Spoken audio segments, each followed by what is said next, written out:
No ar, Brasil ODS, um programa que mostra, divulga e debate o terceiro setor, dando voz à solidariedade e construindo a cidadania.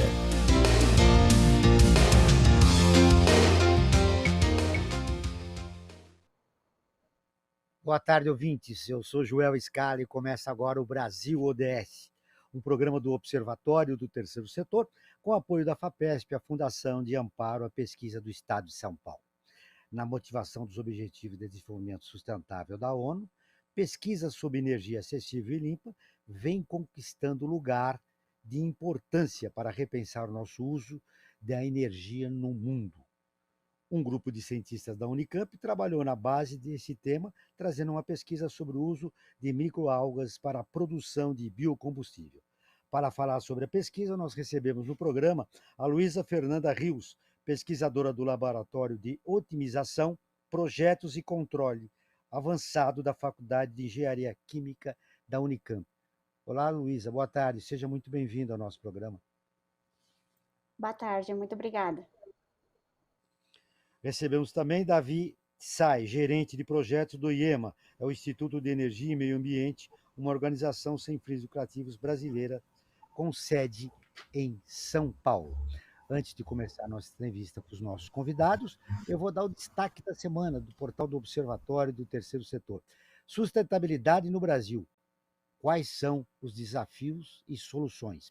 A matéria fala do resultado da Cúpula das Nações Unidas sobre o Desenvolvimento Sustentável, que foi realizada em setembro de 2015, no Rio de Janeiro, que reuniu 193 países com objetivo em comum para o desenvolvimento sustentável do mundo, e destacou a criação de 17 ODS, dos Objetivos de Desenvolvimento Sustentável, e 169 metas associadas de forma integrada.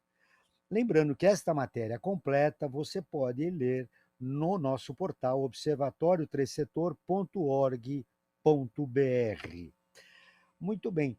Luísa, eu queria começar com você contando um pouco, não só dos objetivos dessa pesquisa, mas o que de mais importante ela trouxe para a sociedade. Então, atualmente, a Unicamp, na FEC, na Engenharia Química, temos um laboratório exclusivamente de microalga. A gente conta com várias cepas de microalga, no qual a gente pode brincar com esses biocompostos que tem ela, não somente para a bioenergia, também para a parte alimentícia.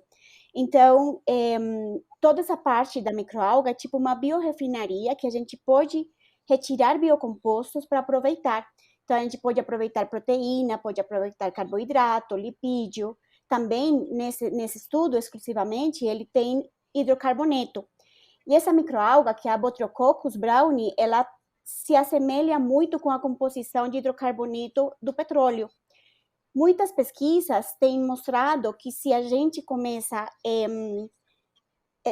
a fazer a extração específica de cada hidrocarboneto, pode fazer que nem na refinaria de petróleo, tirar compostos por frações. Então, não somente, como eu já falei, na parte da bioenergia, também na parte alimentícia, as microalgas são super importantes. Então, esse laboratório de aplicações de microalga é bem importante na FEC, não somente nosso, também tem outros professores que trabalham com microalga, no qual é para a gente um combustível verde, e também é muito fácil o crescimento da microalga. Então, ela cresce exponencialmente e ela se divide muito rápido. Ao ser uma célula, ela se divide que nem mitose. Então, ela de uma célula faz duas, idênticas.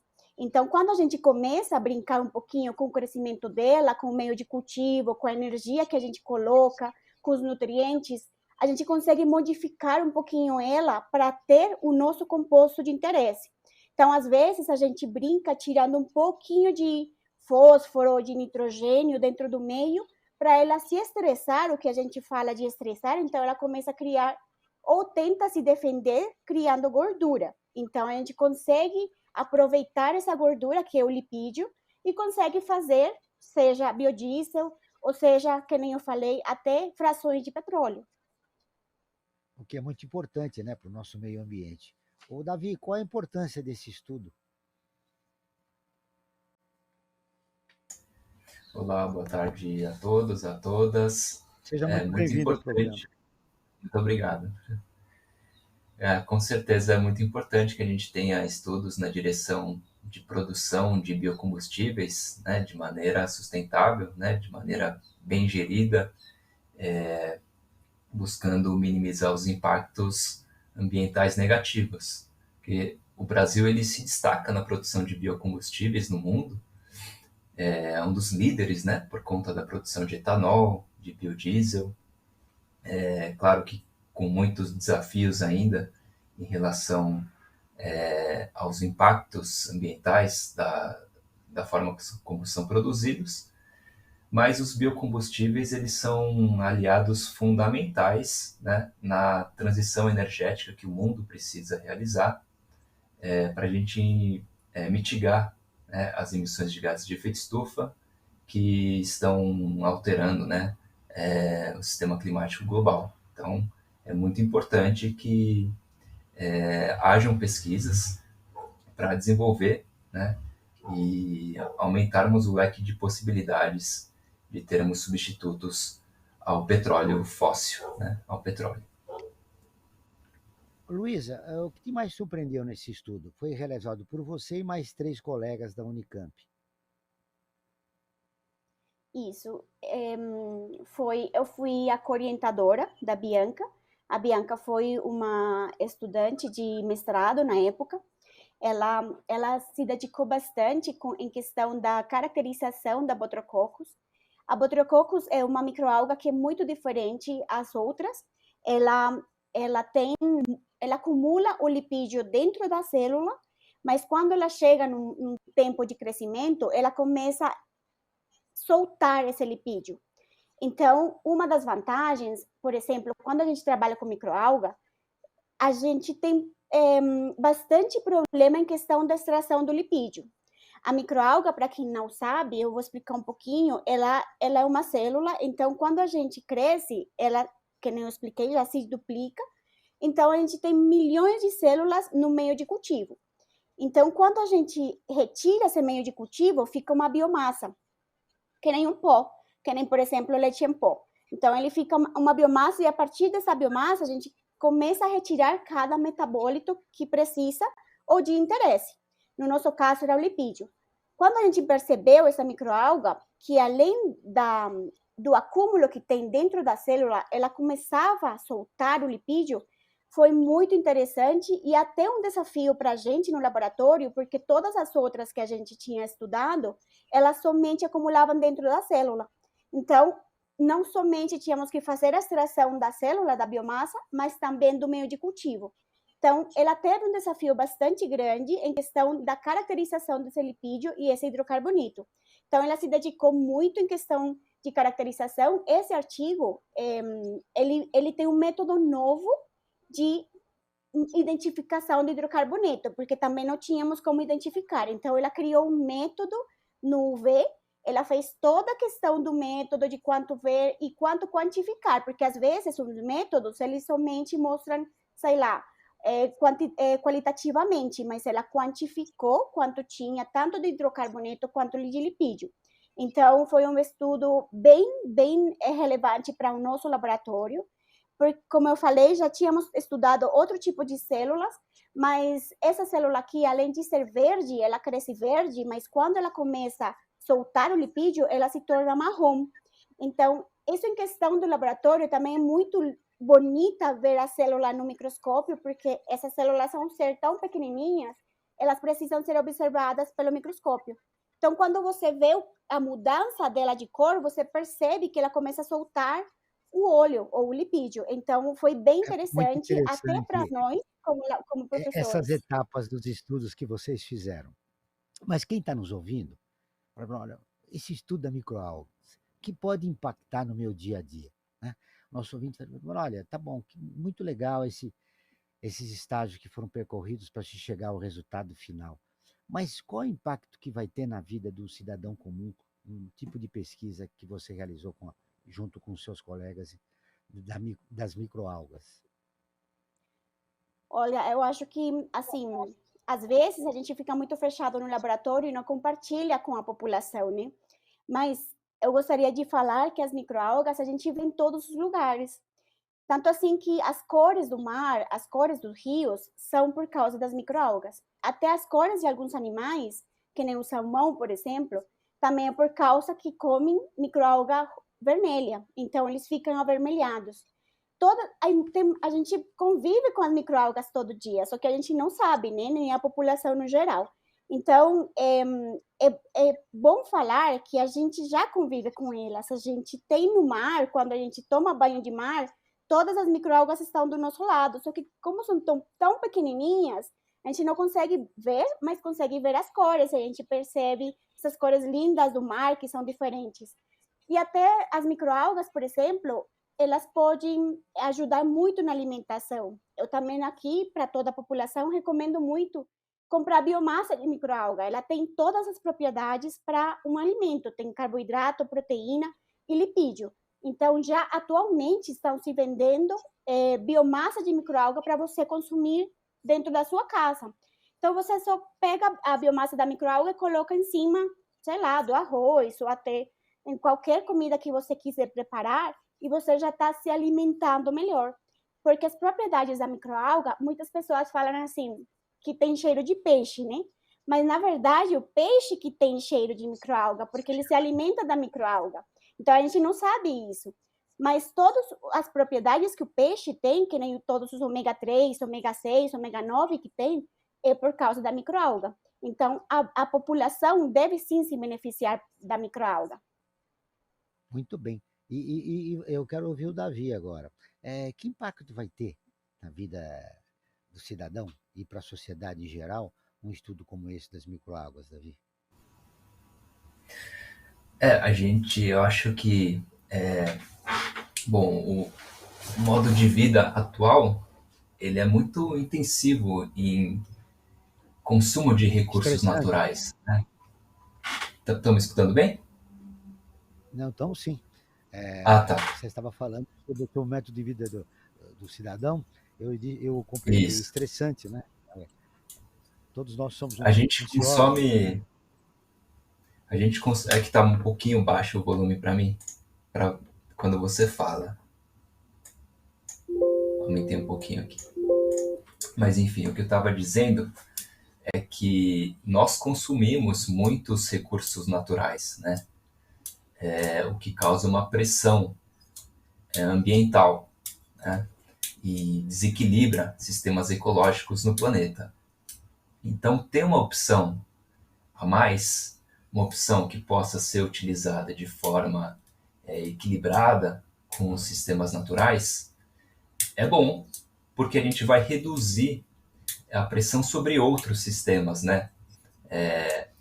Anteriormente eu dei Por o exemplo, exemplo do combustível fóssil, né? Do petróleo, né? Então, pelo que eu estou entendendo, essa pesquisa ela abre uma porta, né, para se aproveitar o óleo de microalgas que podem ser utilizados em refinarias que poderia substituir o óleo diesel, a gasolina, enfim. Então, isso já é um impacto super interessante, né? Você reduz a demanda por petróleo e também a demanda por até outros biocombustíveis, né? Como o etanol, como o biodiesel, né? Que hoje no Brasil o biodiesel, tanto o biodiesel quanto o etanol, eles são baseados em grandes monoculturas, né? Em sistemas monocultores, né? Cujo principal impacto é a questão de redução da sociobiodiversidade, né? Então, ter à mão mais um recurso natural, né, que possa ser aproveitado e possa ser trazer também um ganho social, estimular novas indústrias, uma nova produção econômica, né, de forma equilibrada, é uma ótima notícia. Tá? Então, acho que esse é um pouco o impacto que uma pesquisa como essa pode ter na vida, no dia a dia das pessoas. vamos agora ouvir a Rádio ONU, parceira de conteúdo do Observatório do Terceiro Setor, com a reportagem Moçambique e Angola integram lista dos países com maior déficit energético. O Felipe de Carvalho, da ONU, direto de Nova York, tem as informações.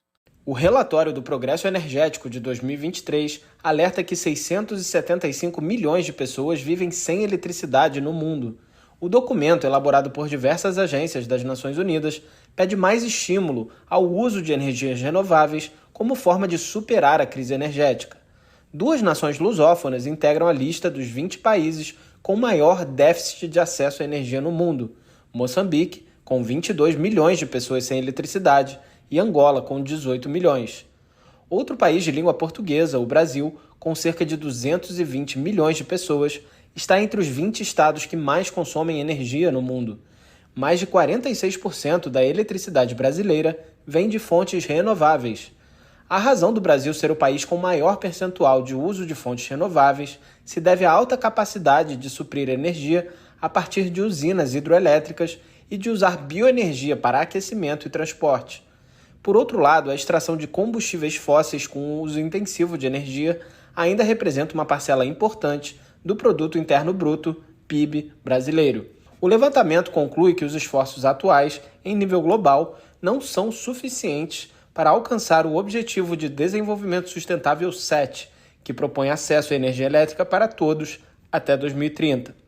O objetivo traçado pelas Nações Unidas inclui dobrar os níveis históricos de eficiência energética e aumentar a participação das fontes renováveis na matriz energética global. Da ONU News em Nova York, Felipe de Carvalho.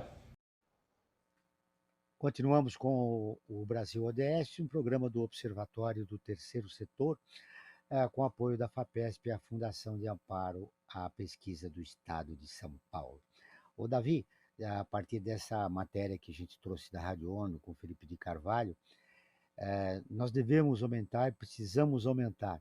Qual é o caminho que a gente deve percorrer para aumentar essa base energética com fontes renováveis? Temos que não só aumentar, mas eu acho que é muito importante dizer que a gente tem que diminuir também. O nosso sistema é pouco eficiente, né? Qual é a palavra? Nós desperdiçamos muita energia, principalmente quando a gente fala, por exemplo, do setor de transporte, né? Que é o maior consumidor de energia no país, é o setor de transporte. É a queima de combustíveis para o deslocamento tanto de cargas, né? E aí a gente está falando de circulação de caminhões nas estradas, quanto deslocamento de passageiros, e aí a gente está falando principalmente das pessoas nas cidades, né? E aí, o que pesa no Brasil muito, e que é um modo pouco eficiente de se deslocar, porque ele gasta muita energia por trabalho produzido, digamos assim, é o rodoviarismo, né? Nós somos muito dependentes de caminhões rodoviários e dos automóveis nas cidades, né? Então, no transporte de carga, nós poderíamos ter uma logística mais eficiente, com maior uso de ferrovias, hidrovias, né, que carregam muito mais toneladas de mercadoria por litro de combustível queimado, né?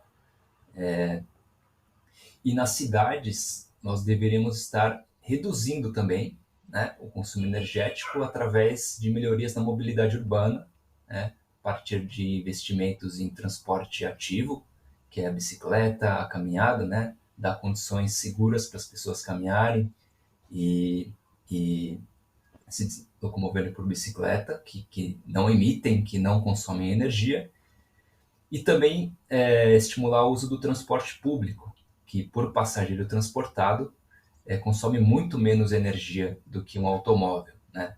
Além de que a cidade vai ficar muito melhor, sem os congestionamentos, reduzindo a poluição do ar, né? Então a gente precisa primeiro reduzir uma demanda energética, né?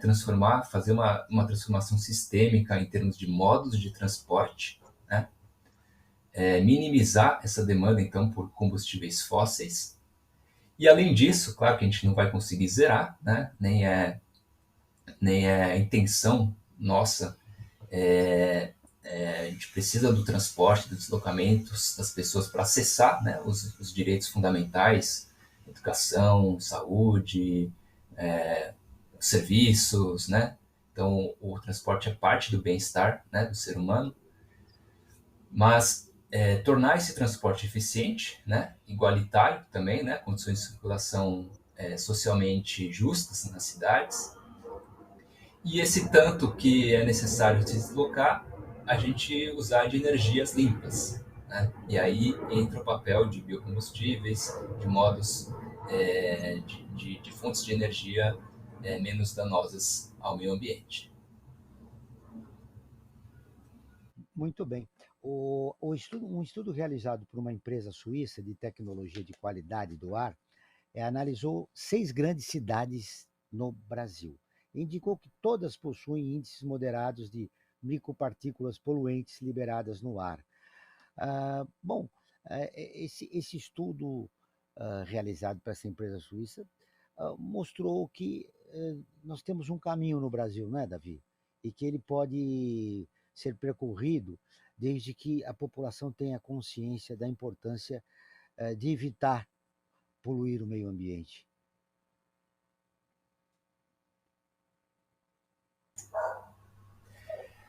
No Brasil, falando sobre a poluição do ar, né, a poluição do ar é um problema identificado nos grandes centros urbanos brasileiros, né?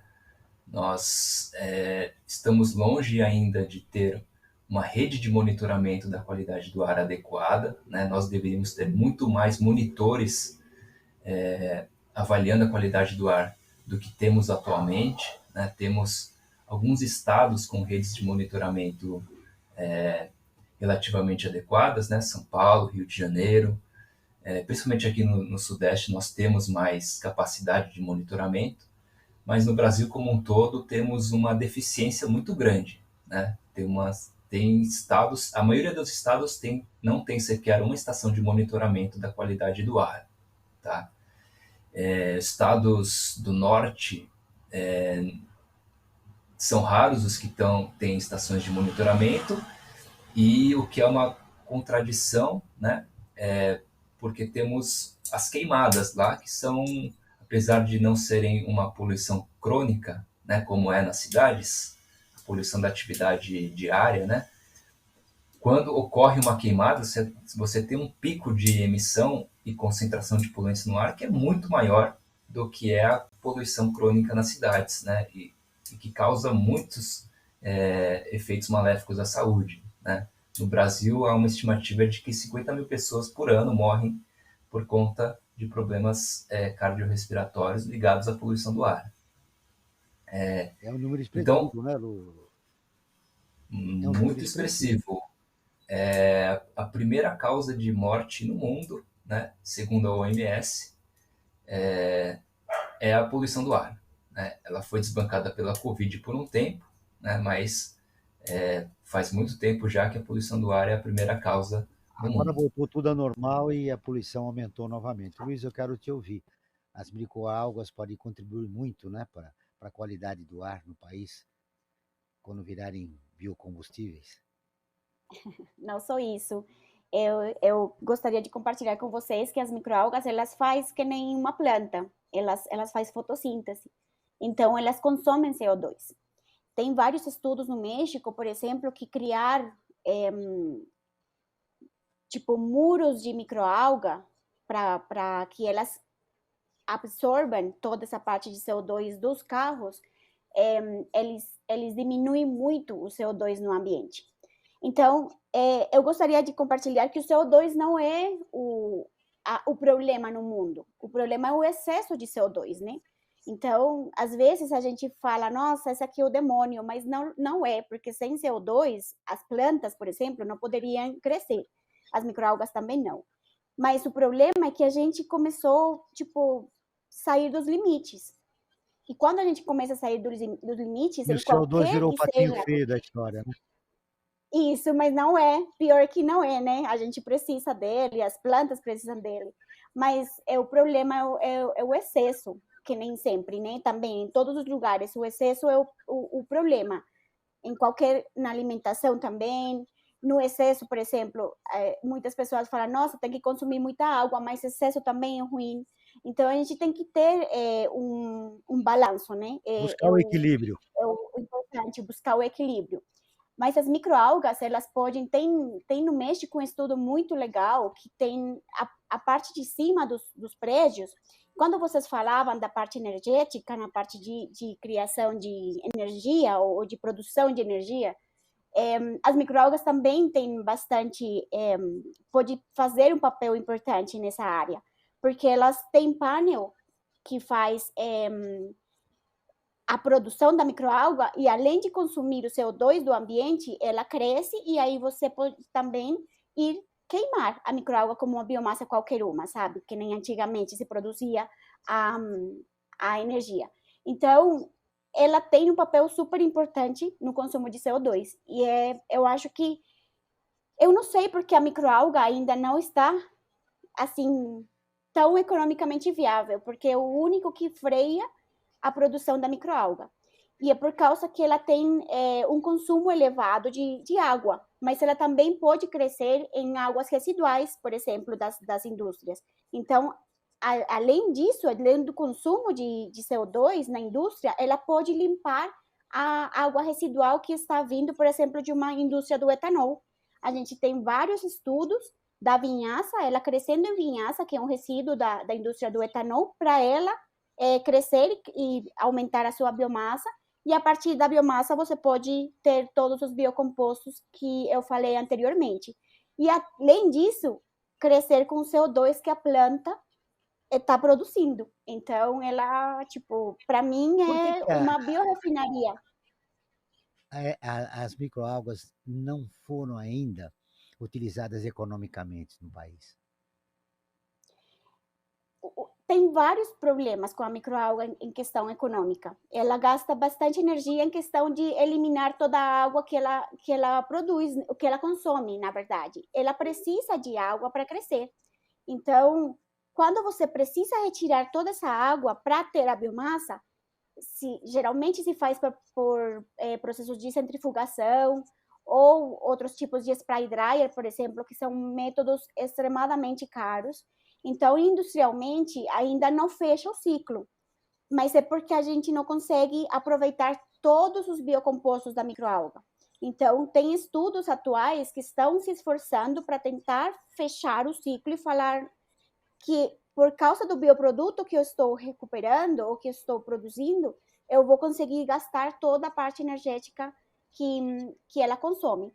Quando a gente fala de energias Isso deve demorar quanto renováveis, tempo, você acha? Demorar quanto tempo isso para a gente começar a utilizar economicamente as microalgas? Na sua eu avaliação. espero que no máximo em 10 anos já esteja uma indústria completamente estabelecida. Mas eu quero falar que o petróleo também ele demorou, né? Então, às vezes as pessoas criticam muito a microalga por causa que ainda não é economicamente viável, mas porque a gente também não tem tecnologias para isso. Então, o petróleo, todas as indústrias que atualmente são completamente desenvolvidas e economicamente estabelecidas, elas demoraram também, elas tiveram um tempo no qual as pessoas se dedicaram para fazer novas tecnologias, para que nem o Davi falava, que fossem eficientes. Até o carro, em questão da combustão do diesel, ele é super ineficiente. A ineficiência dele é incrível. E ainda, depois de tantos anos de estudo, ainda a gente continua queimando esse combustível ineficiente, porque a eficiência dela é baixíssima. Então, eu acho que, às vezes, o que precisa é aumentar a eficiência das produções. E não, por exemplo, eliminá-las, sabe? Tipo, o Davi fala uma coisa super importante, que é aumentar a matriz energética, não depender somente do fóssil. Já começar a ter essa diversificação da matriz energética, senão a gente não vai ter aqueles episódios de corte de energia, né, que nem a gente tinha antigamente. Agora chegou a hora de divulgar o resultado da nossa enquete. Todo o programa, nós realizamos uma enquete com os nossos seguidores no Instagram e fazemos uma pergunta a respeito do tema do programa. A pergunta dessa semana foi: você usa ou já fez uso de alguma energia limpa? Olha o que deu. 48% diz que sim, 52% diz que não. A pergunta é: você usa ou já fez uso de alguma energia limpa, sustentável? Olha, 48% diz que não. Ou seja, mais da metade das respostas disseram que não, né? Eles não usam. Isso diz um pouco a respeito da nossa realidade, né, Davi? Sim, eu E o acho que resultado? também, eu acho que reflete também uma certa dificuldade da gente definir exatamente o que é uma energia limpa, né? Porque, Então, vamos ajudar os ouvintes? O que é uma energia limpa, sustentável? então, essa é a questão. O recurso em si, o energético em si, ele dificilmente a gente consegue classificar o energético em si como limpo ou sujo, né? Depende da maneira como a gente gerencia ele, né? É a gestão do energético, né? É encontrar as condições equilibradas e sustentáveis de produzir e consumir, né? Então, por exemplo, a gente pode dizer que comparar que, por exemplo, usar etanol nas cidades provavelmente é uma escolha melhor do que usar gasolina, né? Principalmente no estado de São Paulo, porque nós temos uma produção de etanol aqui no entorno, a gasolina é um combustível fóssil, tanto a gasolina como o etanol produzem poluentes atmosféricos locais. No entanto, o etanol pode ter uma vantagem de produzir menos material particulado. Tá? Então, tem vantagens e desvantagens, né? Acho que não existe uma definição absoluta, a gente precisa olhar a situação local, as condições locais, para poder ter uma escolha melhor do que é um combustível limpo ou não. Tá? Então, um pouco. Eu sei que não é uma É muito resposta super difícil fazer uma satisfatória, é um definição. problema complexo. Bom, eu vou, não quero deixar só você de saia justa, vou perguntar para a Luísa também. Eu vou ajudá-la, viu, Luísa? Eu não vou falar energia limpa, eu vou falar e você energia sustentável. Defina para mim o que é energia sustentável. Eu concordo tudo que o Davi falou, porque é muito difícil quando a gente fala de energia sustentável, renovável, ou limpa, né? Quando fala limpa é um pouquinho contraditório, porque assim que a gente faz energias renováveis, todas têm contaminação.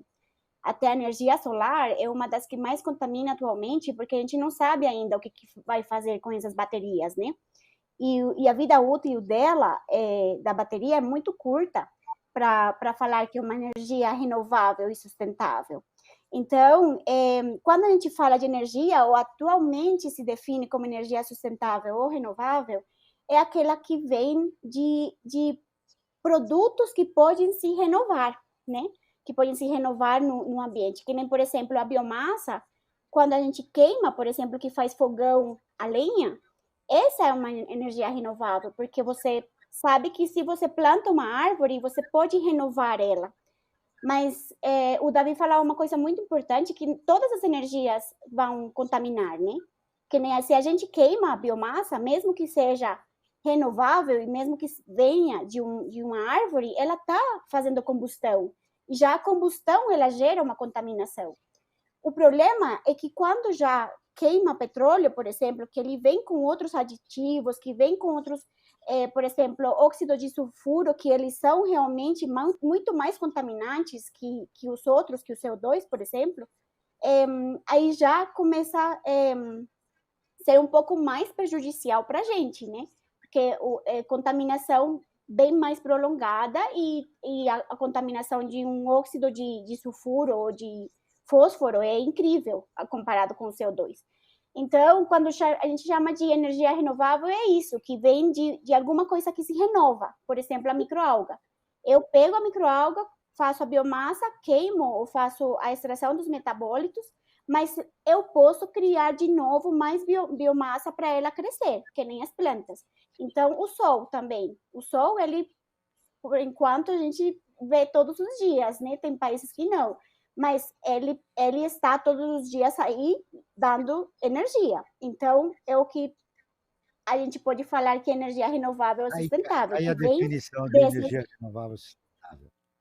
Essa é a sua Isso, definição. a Muito bem. energia da água. E quando as pessoas falam que não usam, eu acho que nem o Davi falava, né? Às vezes as pessoas não sabem que o etanol é uma energia renovável, que a água é uma energia renovável, que a água, quando vem de energia hidroelétrica, ela se denota como uma energia renovável. Então, muitas pessoas também não sabem, porque acendem a luz e tem em casa, mas ela vem de uma hidroelétrica, que é uma energia renovável. Então, às vezes, as pessoas não sabem que estão usando esse tipo de energia, né? É verdade. Agora, a nossa enquete é acompanhada das perguntas dos nossos seguidores do Instagram. A seguidora Lúcia, eu vou continuar com você, viu, Luísa? Ela pergunta para você: existe alguma desvantagem no uso e produção do biocombustível? Sim, que nem o Davi falou também, né? Eu pego as palavras do Davi porque ele falou muitas coisas super importantes. Nada é perfeito.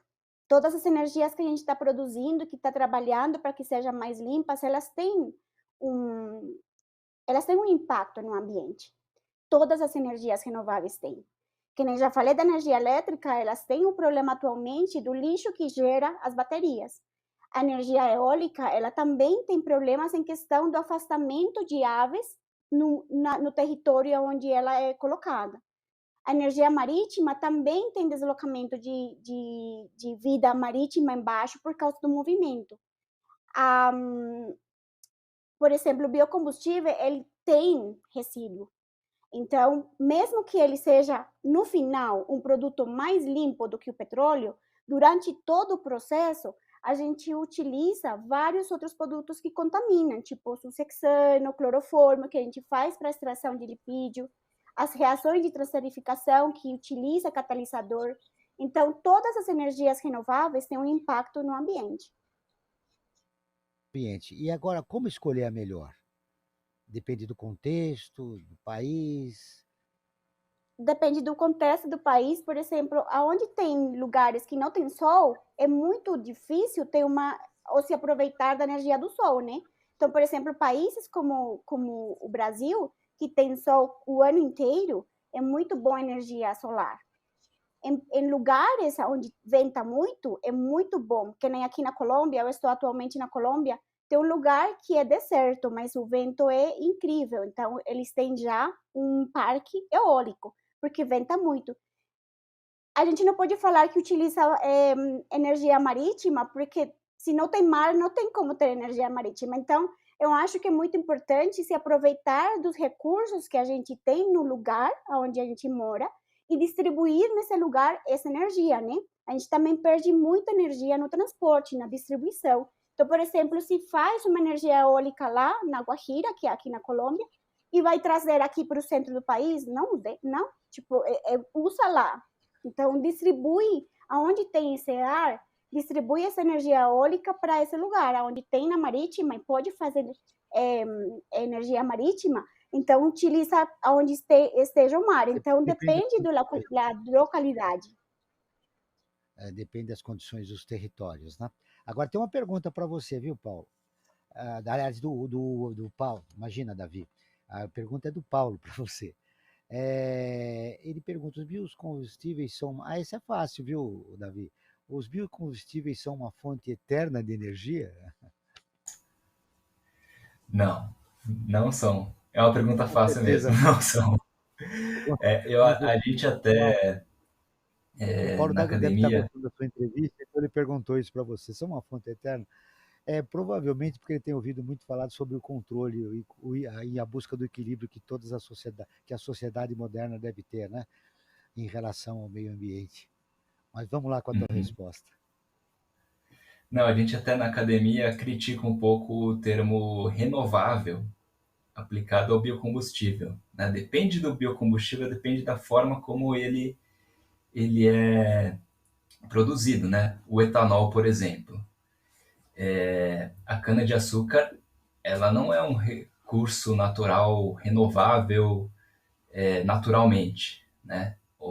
A cana-de-açúcar é um recurso plantado, né? É uma cultura agrícola, né? Viabilizada a partir de um esforço humano, não igual a uma floresta. Uma floresta, sim, é um recurso renovável, porque sem intervenção humana, naturalmente uma floresta ela se reproduz, né? Agora, isso para cana-de-açúcar não. Então é um recurso reprodutível, ainda que estejamos usando sim os recursos naturais, né? Com uma menor intervenção do que seria a extração de petróleo. Né? Então é reprodutível, só que também não é infinito, porque ela depende do ritmo de consumo, né? Não é possível você plantar cana no mundo inteiro. Então, se a gente tiver um consumo maior do que o que é ecologicamente equilibrado, né? Tem um limite também, né? A produção de biocombustível. Então, não é infinito. Tudo depende das condições locais, do quanto se pode produzir de forma adequada. Nós continuamos com o Brasil ODS, um programa do Observatório do Terceiro Setor, com apoio da FAPESP, a Fundação de Amparo à Pesquisa do Estado de São Paulo. Olha, eu estou no último bloco, estou correndo, tem muita informação aqui para conversar com vocês, mas eu quero destacar a matéria do Observatório do Terceiro Setor, e depois eu tenho que chamar a Gabriela, a nossa colunista dos ODS. Olha, essa matéria que eu vou destacar dessa semana do Observatório é que a rede amazônica mais conectada leva internet para Juriti, lá no Pará. O projeto da Rede Amazônica Conectada irá disponibilizar internet para mais de 3 mil pessoas em Juriti, no estado do Pará. Além da internet, o projeto Rede Amazônica vai oferecer cursos de capacitação voltadas para o mercado de trabalho, com enfoque em educação, sustentabilidade e aumento da empregabilidade. A matéria completa você encontra no nosso portal, que é acessado em mais de 147 países. observatório3.org.br. Lembrando que o 3 é em numeral. Se você estiver interessado, é só entrar no Instagram lá e ver as nossas e depositar sua pergunta a respeito do tema do programa de hoje. Fechando a nossa participação dos ouvintes, a nossa enquete. Agora sim, eu vou chamar já a Gabriela Chabot. Ô, Gabriela, boa tarde, tudo bem com você? Tudo bem, Joel, e com você? Tudo em ordem. Então, eu estou aqui falando com 2 especialistas em sustentabilidade, uma professora falando lá na Colômbia. É Bogotá que você está, Luísa? De Bogotá, lá na Colômbia, falando de microalgas e a importância delas e como elas podem se transformar, né, num biocombustível. Olha, o Objetivo de Desenvolvimento Sustentável 7 diz respeito à energia acessível e limpa, com o objetivo de garantir energia sustentável para todos os cidadãos. Muito bem. Tá aí. O que você traz hoje para a gente? Alguma Joel, novidade? eu acompanhei aí a discussão, né? A crise de limpa, não é limpa, é renovável, não é renovável. Realmente é um tema super difícil, né, de responder, né? Tanto que a população não sabe que ela usa a energia que a gente considera renovável, né? Eu acho que por mais que seja um tema desafiador, a gente tem que considerar que o Brasil está muito bem na fita em comparação com os outros países. Né? Então, a gente tem estudos que colocam o Brasil em segundo ou terceiro lugar em produção e consumo de energias renováveis. A gente fica atrás aí da Noruega, da Nova Zelândia, às vezes passa a Nova Zelândia, vai e volta. Então, assim, por mais que seja um desafio e por mais que a gente já conversou sobre isso, os Objetivos de Desenvolvimento Sustentável estão aí para todos os países, para que todos eles avancem, né, rumo a um desenvolvimento mais sustentável. Então, é claro que a discussão é super pertinente, mas não é importante registrar que a gente está bem na fita em relação a outros países. Né? O Brasil, por exemplo, agora, no primeiro trimestre de 2023, registrou finalmente a maior uma boa produção. Notícia, né? É uma boa notícia, é uma boa notícia. Lógico que a gente tem muito o que fazer, é lógico que as algas podem ser um caminho, é lógico que o etanol é bom, mas em comparação com outras coisas não é a melhor coisa. Então, é lógico que a gente tem muito a fazer ainda, mas eu acho que a gente tem que comemorar, por exemplo, que o Ministério das Minas e Energia anunciou que no primeiro trimestre desse ano a gente teve a maior produção de energia. E aí eu nem sei dizer, a notícia é energia limpa, agora eu fiquei em crise. A gente teve a maior produção de energia limpa dos últimos 12 anos no nosso primeiro trimestre. Então, mais de 90% da energia que foi gerada e utilizada pela sociedade brasileira agora no primeiro trimestre desse ano era de fontes renováveis. E aí, só reforçando, né, o que foi considerado fontes renováveis? Foram consideradas fontes renováveis energia hidráulica, eólica e solar. Então, aí fica essa dúvida: está considerando a biomassa ou não está considerando a biomassa? É renovável ou não é renovável? Temos um desafio de comunicação, é importante e temos que ter consciência. E como levar para a sociedade civil a importância desse tema, se os próprios multiplicadores de opinião ainda ficam em dúvida, né? Pela resposta do Davi, o que é limpo, o que não é limpa, e aí vai. Mas mais coisas você tem? Ou nós fechamos essa semana por aqui? Não, acho que a gente fecha por aí, Joel. Acho que a gente fecha com essa notícia de que estamos aí num bom caminho de produção de Estamos num bom energia caminho. renovável, né? E continuemos assim com novas tecnologias.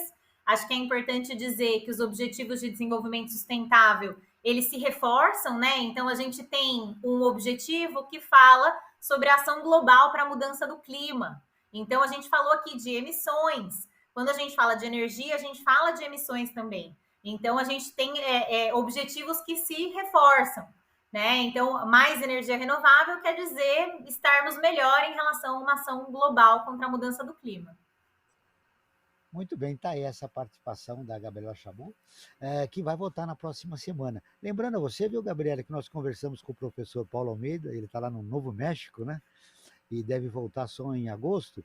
Batemos um papo com ele e ele está também otimista em relação a essa informação que você deu. Um abraço a você, até a próxima sessão, até a próxima semana. Abraço, Joel, até a próxima. Voltamos aqui com os nossos entrevistados. Bom, aí você viu, vocês colocaram uma polêmica interessante, né? Sobretudo você, né, Davi? A respeito do que é energia limpa e o que não é energia limpa, né? Mas a gente não falou um pouco do teu instituto, né? Eu tenho mais de 10 minutos, você podia fazer uma síntese do trabalho que vocês realizam aí no IEMA? Claro, é um prazer, Joel. Bom, o Instituto de Energia e Meio Ambiente é uma organização brasileira sem fins lucrativos. Foi fundada em 2006, né?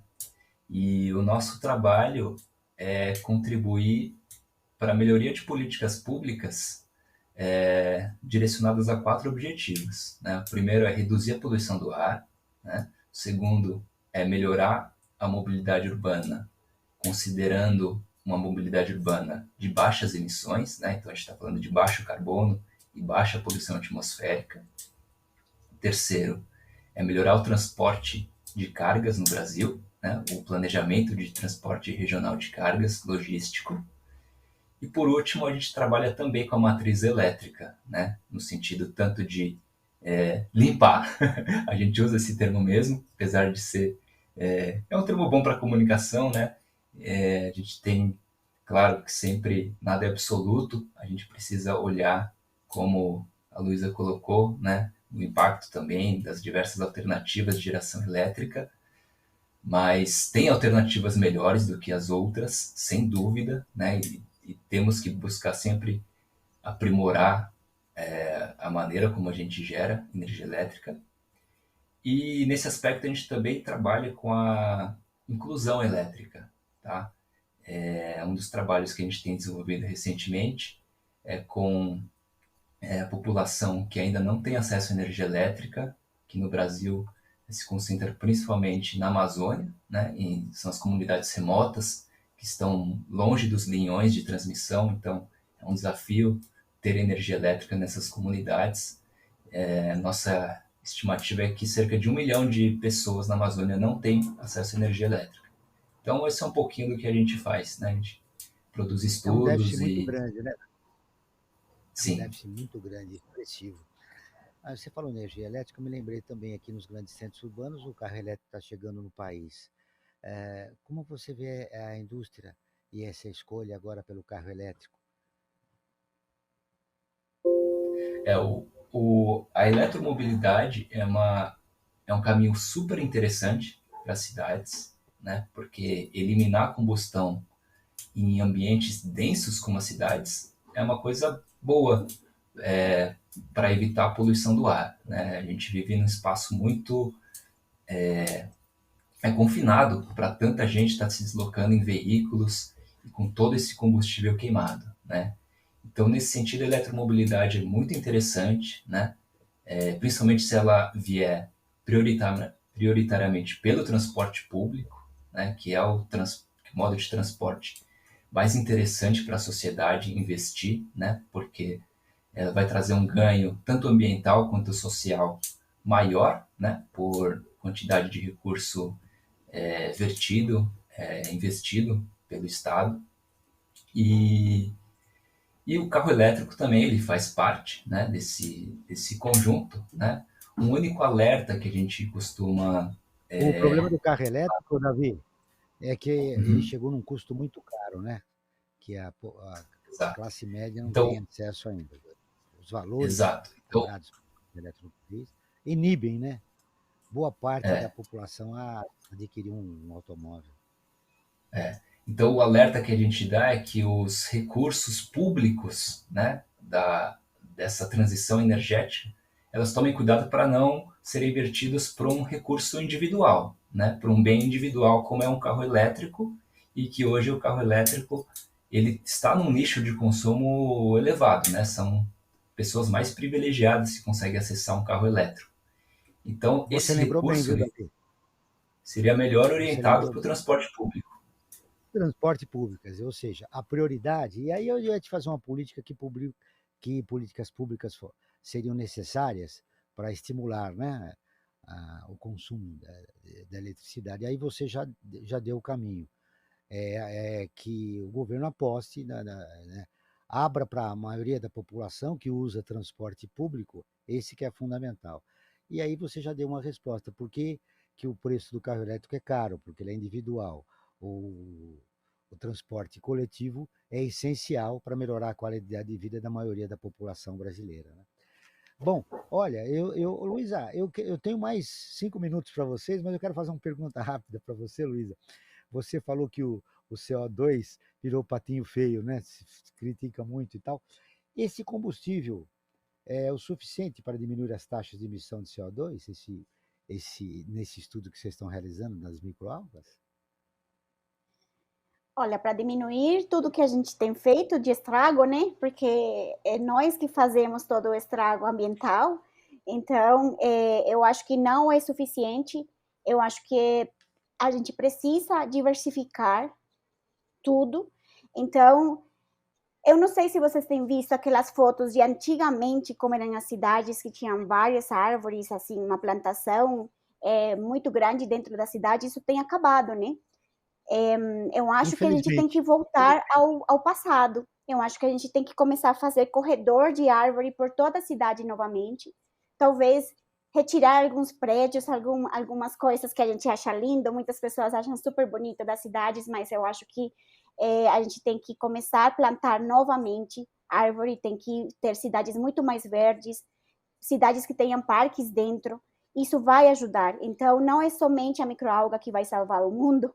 Eu acho que faz parte da gente começar a fazer também colocar essa plantação em qualquer lugar, fazer as nossas casas muito mais perto da montanha, da parte verde, mas não criar todos esses prédios enormes que contaminam. Toda construção também contamina. Então, eu acho que a gente tem que retornar um pouco ao passado e voltar ter parques para a gente curtir, ter muito mais.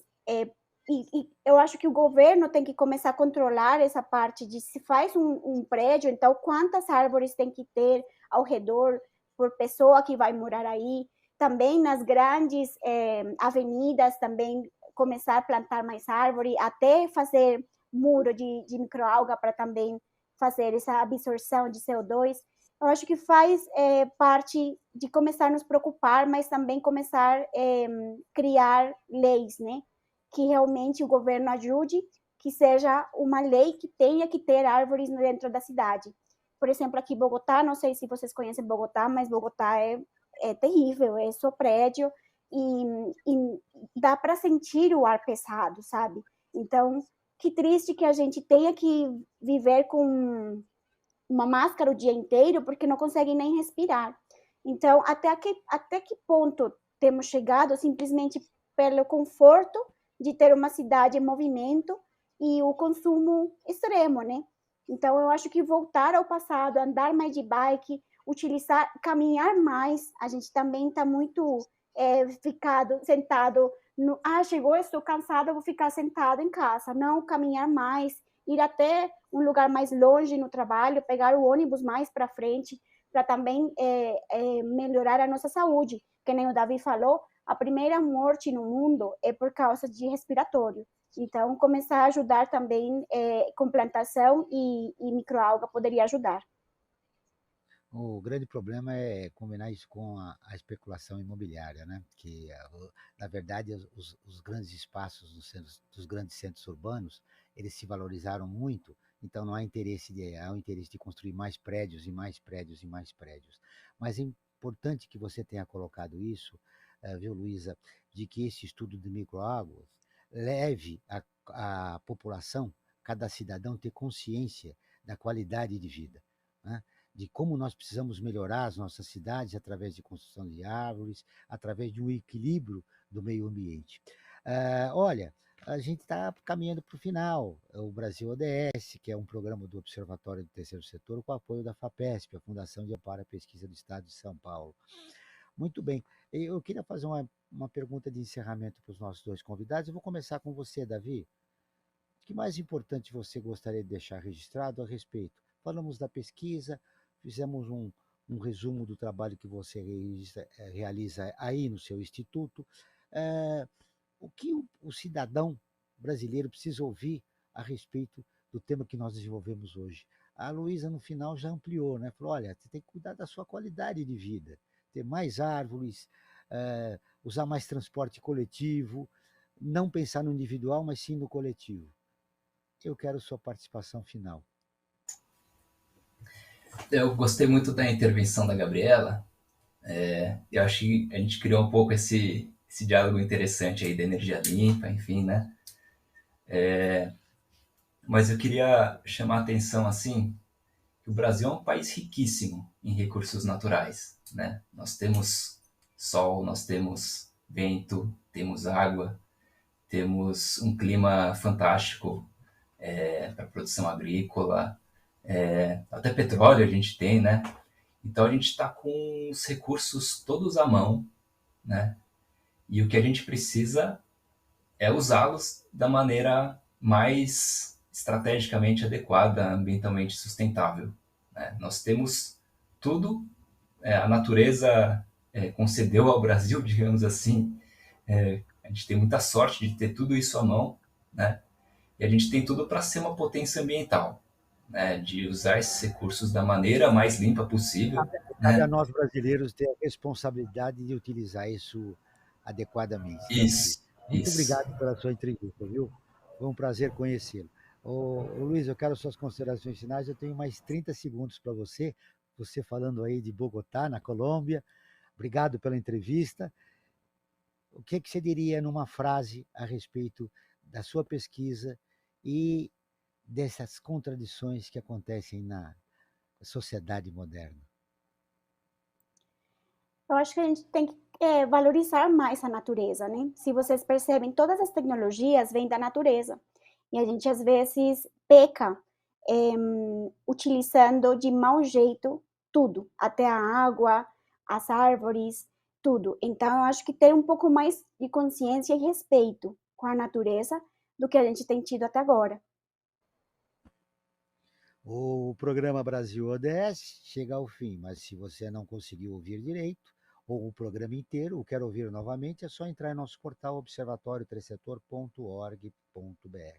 E também no nosso canal do YouTube, youtube.com/Observatório Tresetor. Eu agradeço as participações de Luísa Fernanda Rios, pesquisadora do Laboratório de Otimização de Projetos e Controle Avançado, da Faculdade de Engenharia Química da Unicamp. O David Say, gerente de projetos do Instituto de Energia e Meio Ambiente, o EMA, que é uma organização sem fins lucrativos brasileira, com sede em São Paulo. Não esqueça de seguir o Observatório através das suas redes sociais, facebook.com/observatório 3 setor. E também no @observatório 3 setor no Instagram, youtube.com/observatório 3 setor. O Brasil ODS é um programa do Observatório do Terceiro Setor, que teve o apoio da FAPESP, a Fundação de Amparo à Pesquisa do Estado de São Paulo. E na próxima terça-feira, às 16 horas, você vai acompanhar o nosso programa Perspectiva, sempre com assuntos importantes da atualidade e do terceiro setor. Muito obrigado a você que acompanhou o Brasil ODS. E se tiver algum comentário, dúvida ou sugestão, envie um e-mail para pautas@observatoriotercetor.org.br. Ficamos por aqui, sempre na luta por uma sociedade mais justa, solidária, sustentável e tolerante. Até o próximo programa.